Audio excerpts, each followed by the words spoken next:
Cromford Mills in Britain's Peak District before the crowds arrive for the day.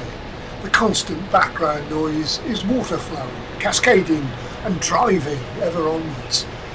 These 250-year-old mills are now a UNESCO World Heritage Site as the location of the world's first successful water-powered cotton spinning mill. Here, Richard Arkwright's water frame revolutionized cotton spinning, transforming it from a cottage industry into a large-scale factory production system.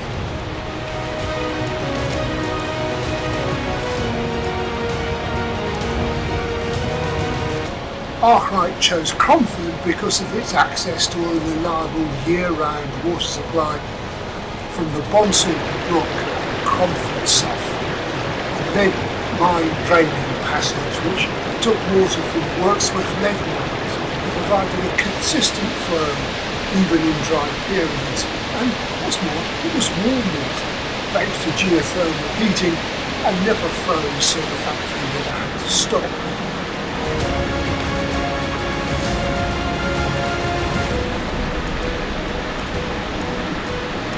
In recent years, the Arkwright Society's worked to restore water part of this site, a new water wheel, a turbine installed to generate electricity, returning the site to its original renewable energy source.